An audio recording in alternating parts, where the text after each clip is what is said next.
Kind of a fun new way to start videos, eh? Paintings from friends, paintings from self. Welcome, good morning. I'm up early. I'm so excited. PianOga. PianOga. PianOga.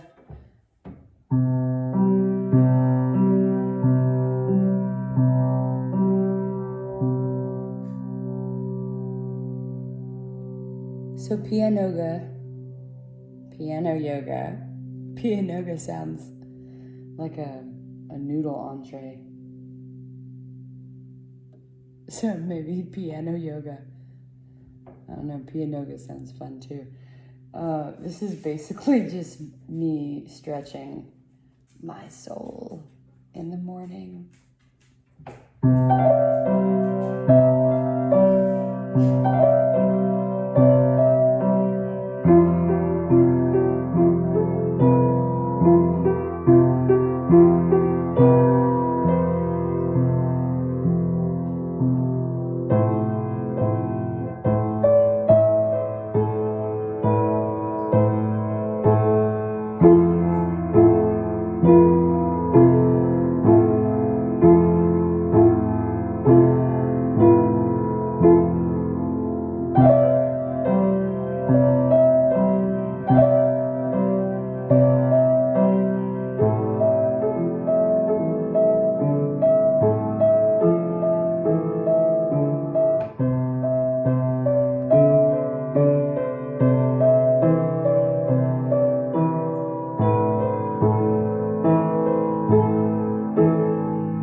So that's what I call piano yoga, where I just mess around. I don't really know what I'm doing. I'm finally learning where to put my fingers, thanks to a very wonderful friend. Thanks, Jean, for teaching me where my fingers go. And some of my patients teaching me the scales and how to cross over the right way.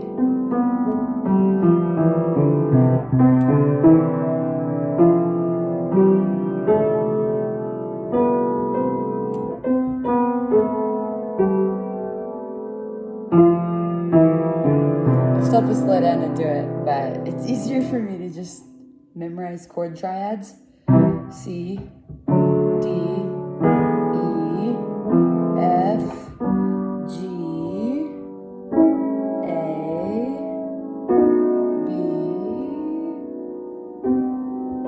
C, and then you can mess around with the octaves above and below to kind of mix and match. Like that's a C. That's what I was trying to say. That's a C, and that's a C.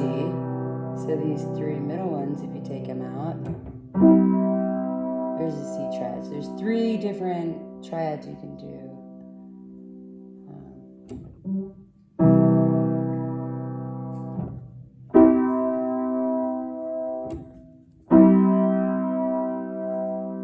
We can do the quartet. There we go. So once you know those, you memorize them.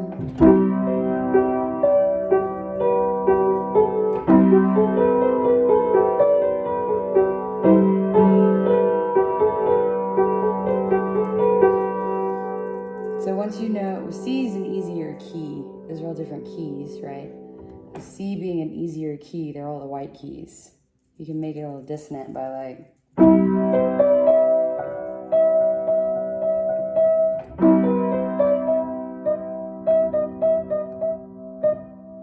kind of leads into something else.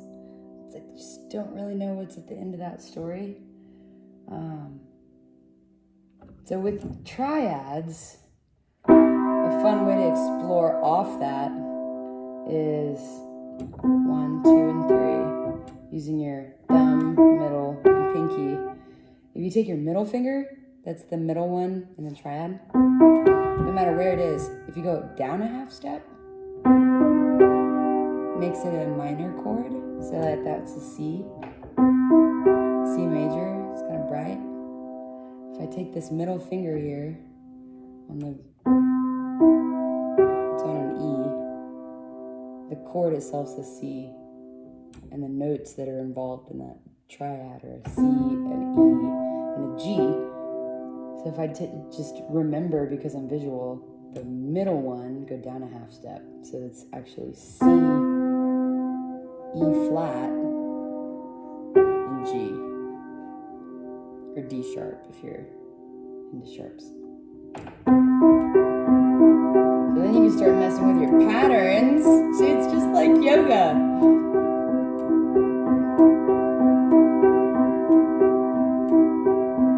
You can do triplets.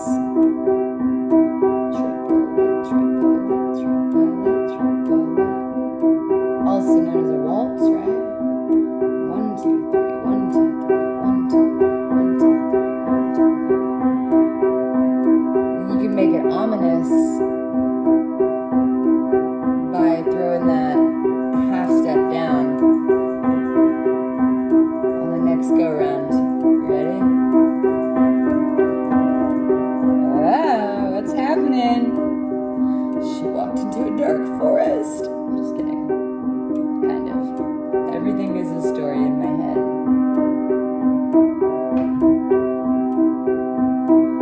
You can crawl your finger up, pinky wise, because you're in the key of C.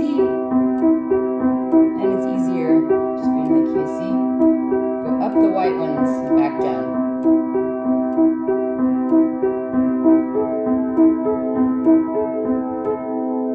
Sometimes when I throw in new stuff, it throws off my rhythm. So you're an octave above.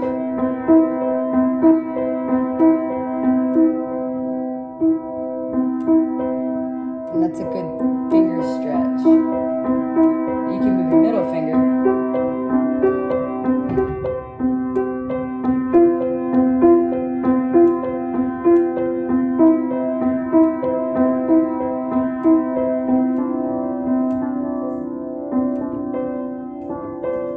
That's a harder one. More like I have to pick my hand up for that one, because I'm using both C's and the lower D. It's a lower C, lower D, and the higher C octave above it. And God forbid, I'm just using one hand. Looks like I'm using my left hand. That's weird, because it's reversed from the camera. So this is actually my right hand. But you could mess with that, doing all of that. If you want to really mess with your left hand, you could throw a down the key C in it, which is a G, lower G, a C above it, and an E above it. You just hold that, or do it like...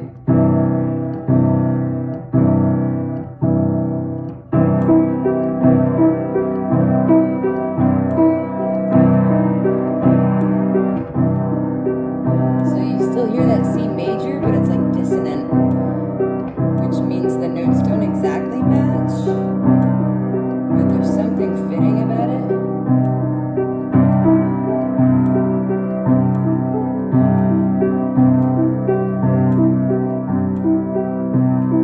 So now I'm gonna crawl my pinky up,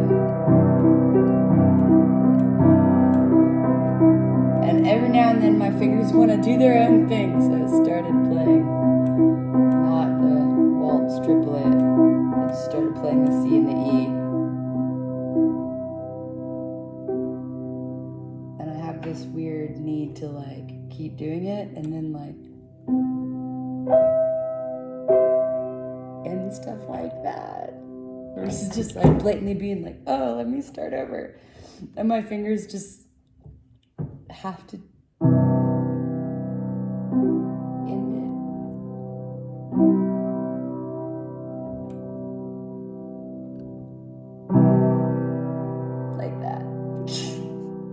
As there was a last remaining like part to the end. So what I was gonna do before my fingers took over was so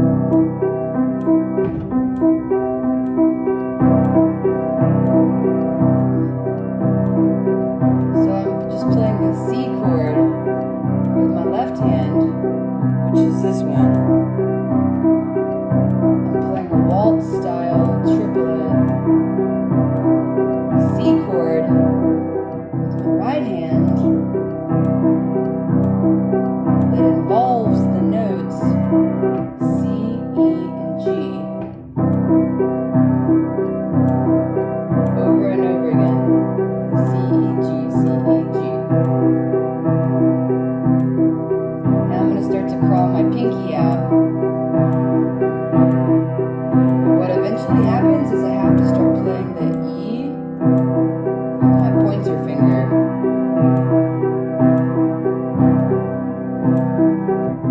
These are good exercises, see, because every time the rhythm gets thrown off, that's my nerves memorizing something.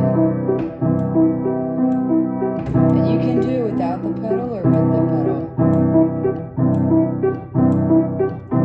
Pedal is a sustaining factor.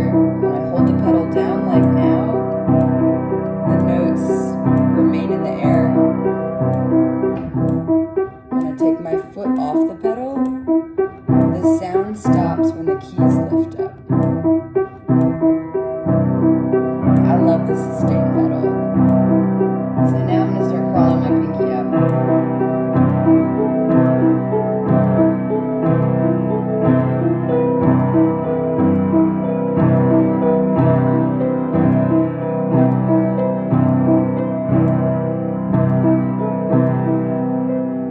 Sometimes when you start getting off on your rhythm, because your hands, if they had faces, would be like, I don't know what we're doing. It's all happening so fast, and now she's making changes.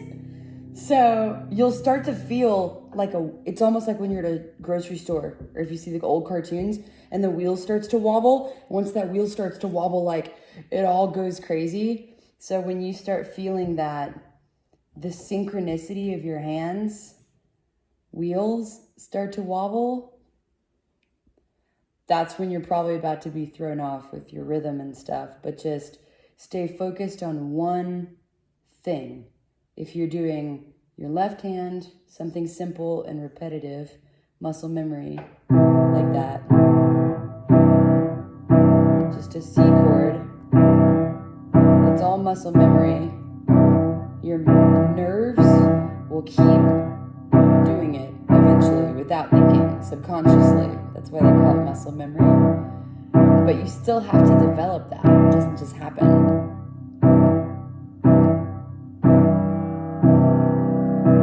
So this is the synchronicity coming together. And then I'll show you how the wheel starts to wobble and how to deal with it so you don't get frustrated and want to stop. Or at least what I do, not what you should do. I'm not a teacher. Y'all just did my piano yoga session. It's lasting 17 minutes as of now. But my brain feels very stretched. So I'm going to add some synchronicity. Something simple, right? So just going. So I'm playing the C chord triad with the lower G, the C above it, and the E above that. So it's a C chord with the notes G, C, and E.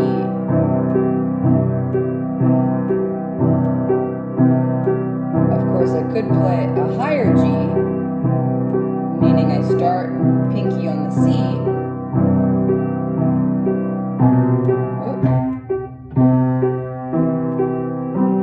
So this is the chord, C, E, and G, my pinky on the C, instead of my pinky on the G, and it would be a little higher.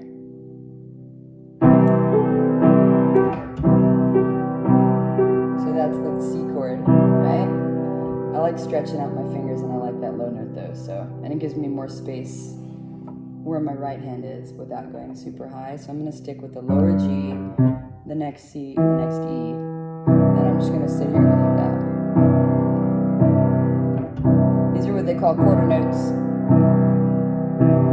So it's just like a 2, 3, 4, 1, 2, 3,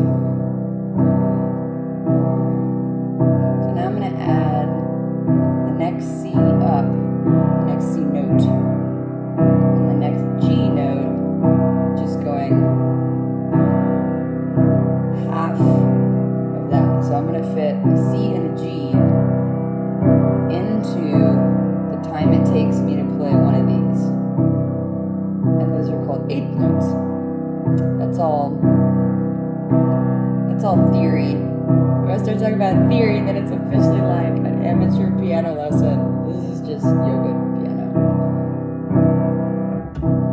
PianOga. So I'm going to just start throwing a challenge exercise of a C and a G.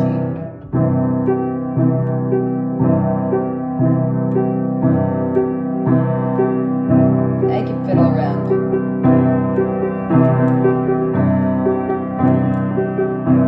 Oh, that wheel's starting to wobble. Watch me get off rhythm.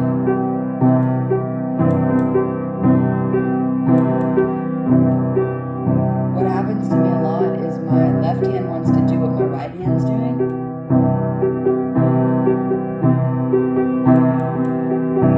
See, wheel wobble, I just lost it.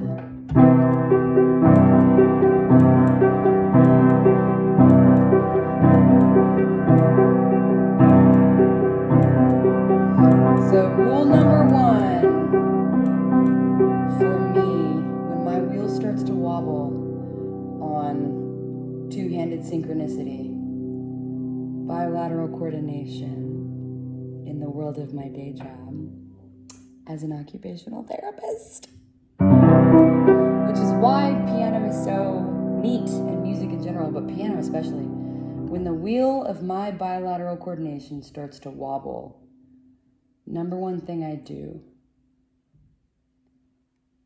and y'all may not believe this if you're friends of mine, but I very graciously slow down.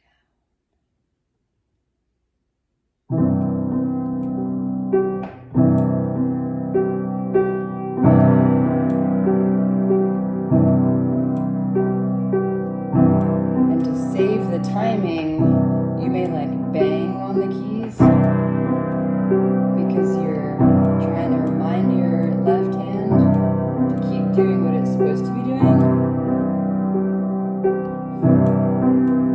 And just sit there and do that.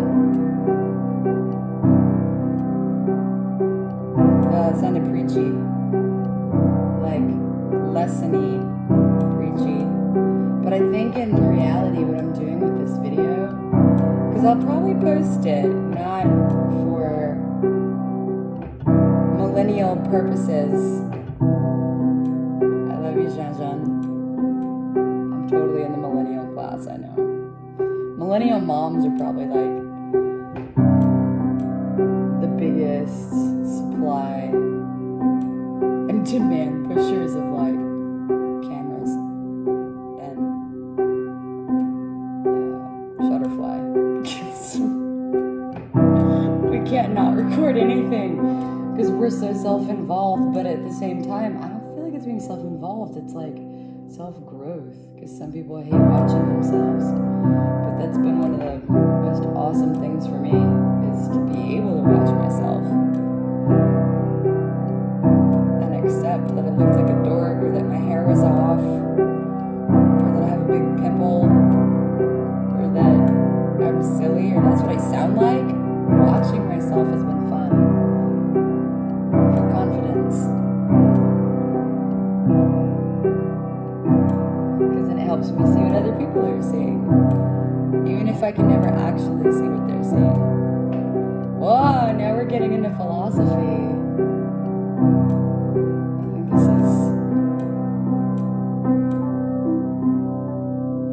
wow. So when you slow down stuff,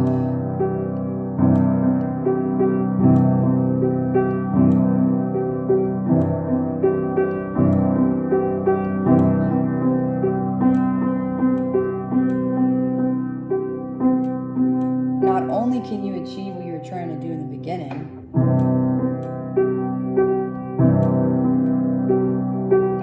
but it also lets you hear stuff, because when I was doing it originally, I didn't hear this song in it, and now I do, so I can elaborate on it.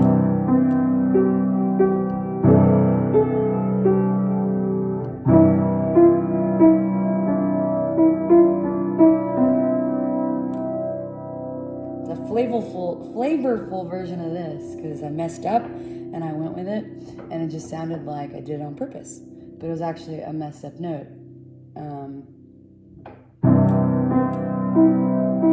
See, I could say like, oh dang, wrong note, or I could just go with it.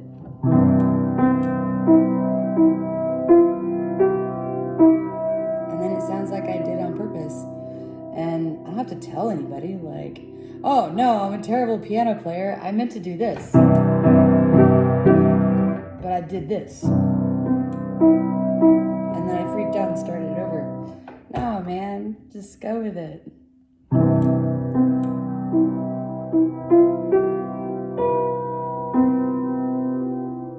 And every time you find something new, then you can go back to it.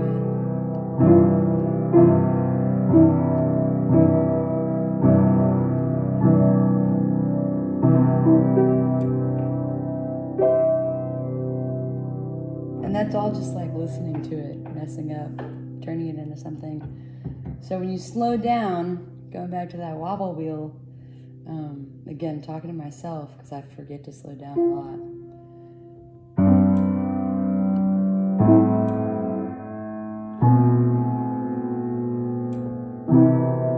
I don't even know what my fingers were just doing. Like I said, they just kind of take over sometimes.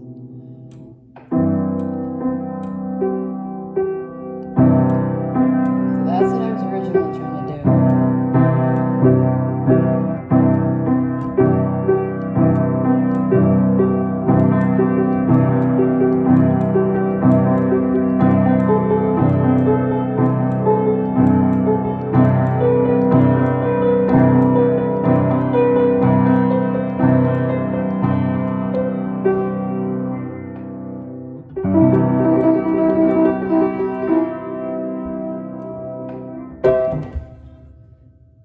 This is like a 30-minute yoga session. I'm gonna post it, and I don't know if anybody will watch it, but it's kind of fun. Anyway, just little exercises. So now I'm just gonna do those exercises the opposite way. So instead of using my left hand to do that, ever since I was in my sling, I learned that, hey, I should make my right hand do something repetitive while my left hand does what my right hand does. And I'm normally too anxious to write something and get it out, or on a time crunch, or have a little one saying, Mom, stop playing. Or I'm not playing the butterfly sound right. He does it by ear also, and this is the dragon. We make up stories all the time with sound. So yeah, I'm generally just too fast. I'm too busy, and everything is spinning too fast around me to slow down and make myself do this. So the sling helped me realize how much it helped. It helped me realize how much it was a benefit. Repeat it so as not to be redundant.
Upright Grand, Chicago. And just trivia, it can only be tuned, because of its age, a half step down. I think a whole step down maybe. So it's not tuned to a piano, normal standard tuning, which I think is a B flat. Maybe not. I'm not great at theory, I told you. So now that I'm just sitting here rambling, it's a good exercise. If you're trying to learn piano, you have friends over, you have kids, if you have a volume, that's nice. If you have headphones, if you have a keyboard, you can just sit here and do this. Just make your hand keep going. You know, you can use sustain or no sustain. I like sustain. But yeah, as I've been rambling, my muscle memory is getting better. So now I can throw in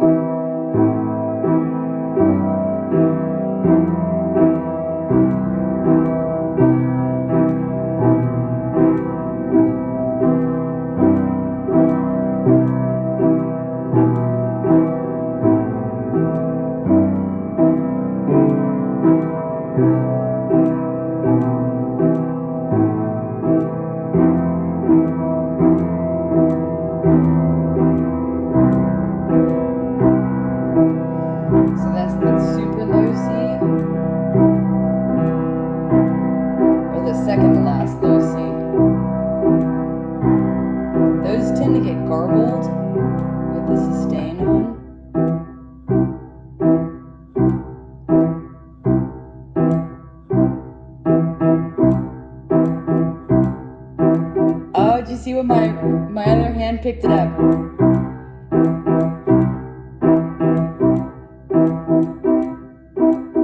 See how that turned into that? After I took off that layer. Perfect example of how the hands want to do the same thing. They want that synchronicity because we're so used to doing symmetrical bilateral coordination, which is like picking up a paper. You know, it's hard to pat your head and rub your tummy. That's the whole purpose. It takes away it creates more synchronicity, or takes away the synchronicity and creates more individual, unilateral opportunity for muscle gradation. The OT brain is starting to wake up too, with the sun shining behind me. Thank y'all for watching this if you do, for some strange reason.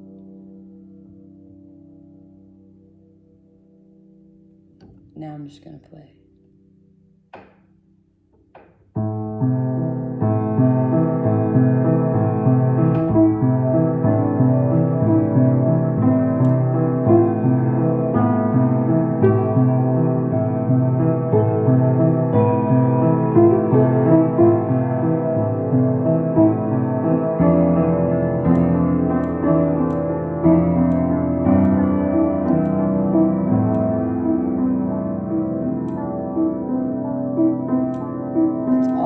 Fun improv.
Symbolic for life. As screwed up as things can start sounding, keep listening, because there's always undertones that are supposed to be there, and you'll eventually have it all come back together. Just like the G sharp that just walked its way from accidental placement, or was it, to discomfort.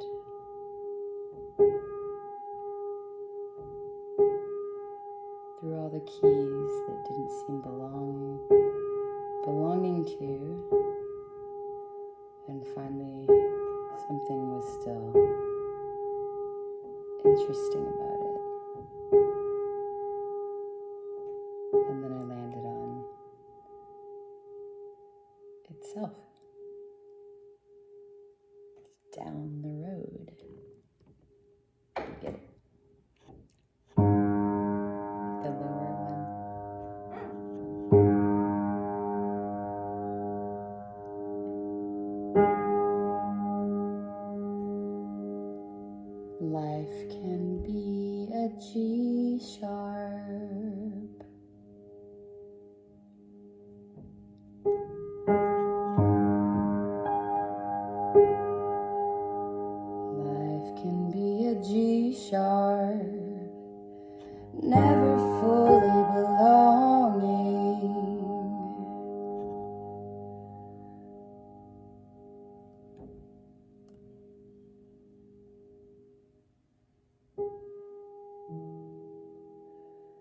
never fully belonging.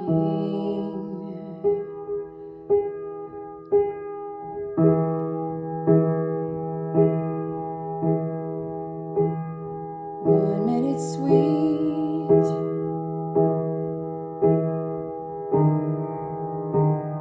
the next minute nothing but an upcoming mystery.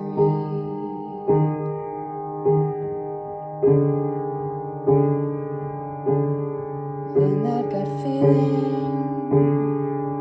that something is happening.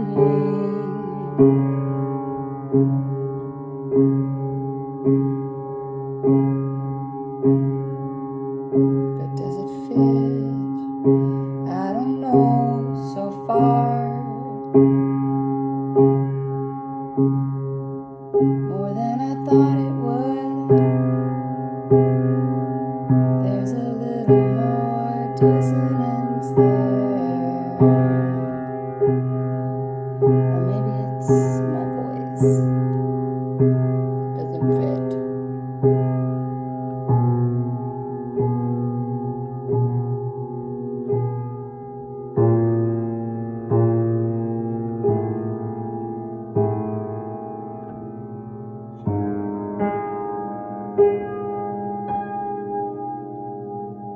So maybe the lesson in that one, because that was the same G sharp that I was playing earlier.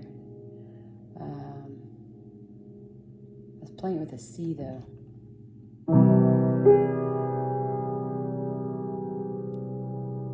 So the C chord, C, E, and G, when I throw a G sharp in there, it sounds different than when I just play a C with a C note.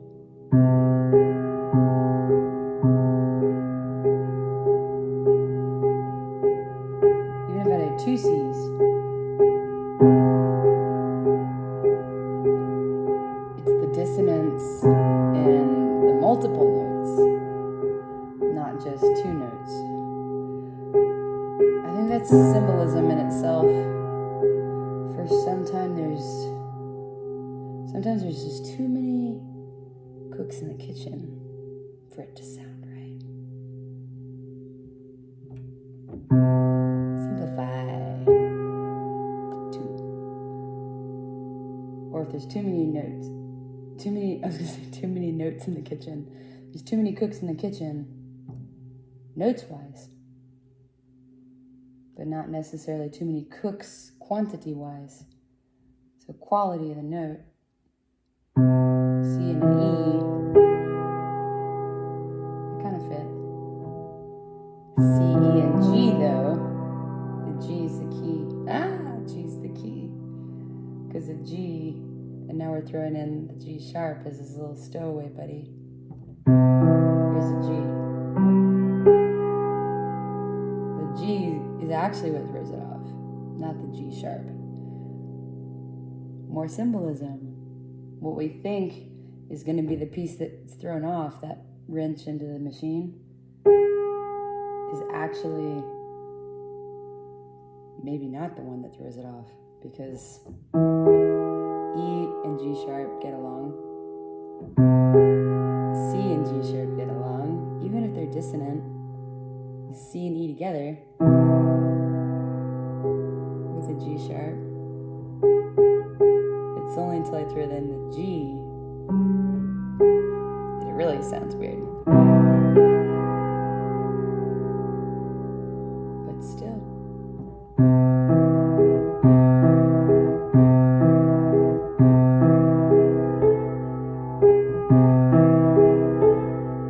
So now I'm throwing in the A. C, E, G sharp, A, G sharp. Then I'll go to B, flat.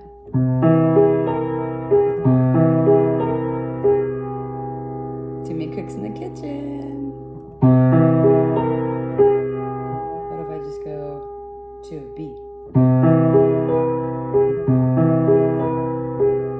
Doesn't sound terrible, but it doesn't sound off. Some kitchen isn't enough cooks in the kitchen. Because when I throw in a C, E, G sharp, B flat, which also you can call it an A sharp, but nobody does, and a B, and then go back to B flat, A sharp, or G sharp. So C, E, G sharp, A sharp, or B flat. That's what it's called. I'm saying A sharp for the matter of ease. C, E, G sharp, B flat, B, G sharp. It's gonna sound like this, which actually sounds cool.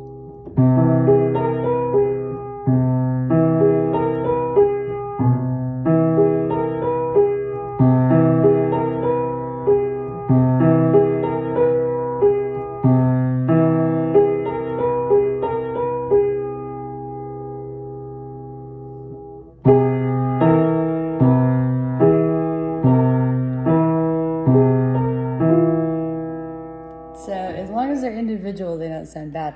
Now if you start throwing in the G sharp and the B flat and the B with the C and E, you're gonna have a whole nother stew of like different soup tastes. Stew and soup. I guess that makes sense metaphorically with what we're talking about.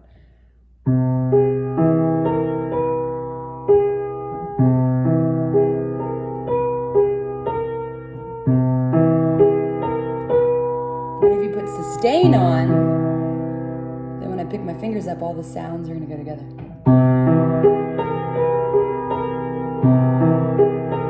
they just build. Kind of like when you put more on a sandwich, it just gets thicker.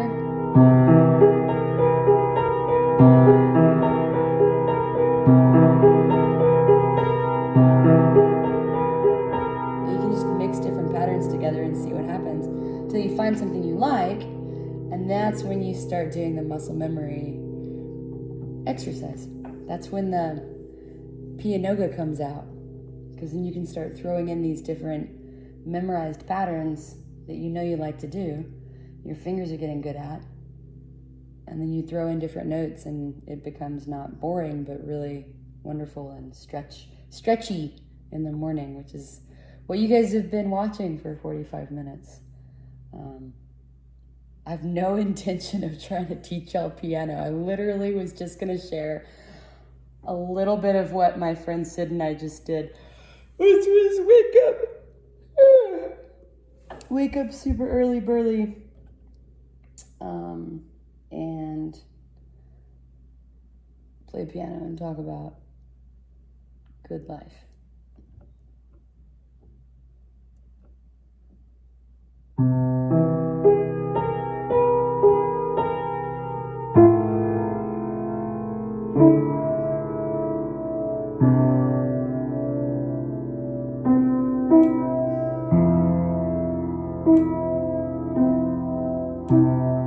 In the dissonance of life,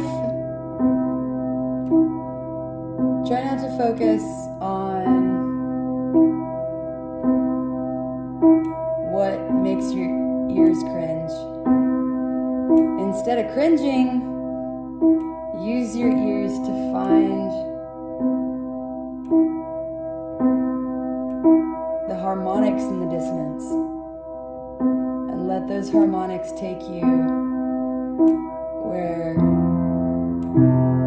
your fingers need to go.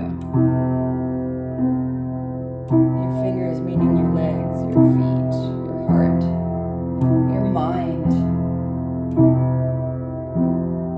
And before you know it, you're back to familiar places.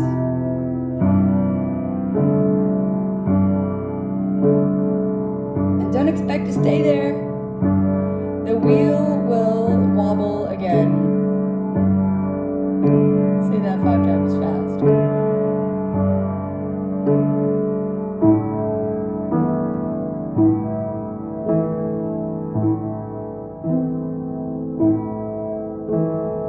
The ominence will appear.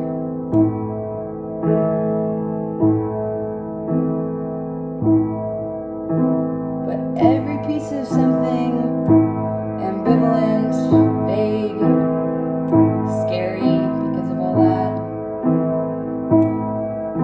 I've been experiencing for months. It's really not that scary.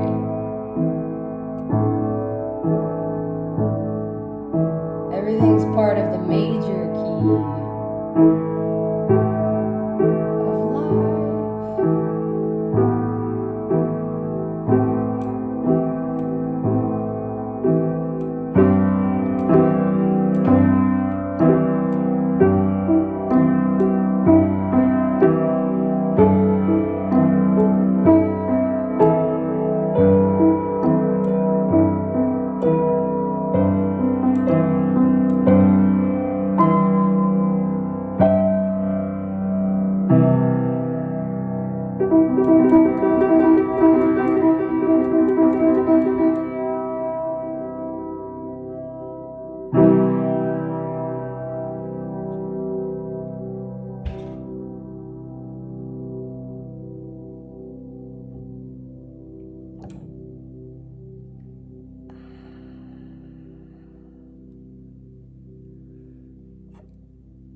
Thanks for watching my warrior pose.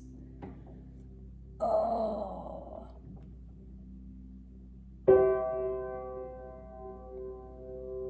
Warrior pose. Can't see my legs, but I'm like squatting down.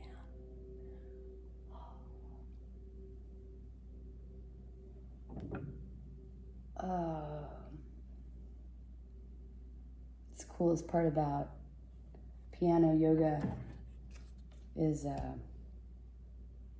anybody asks me, I'm going to get up. If anybody asks me if I'm done, I'm just going to tell them.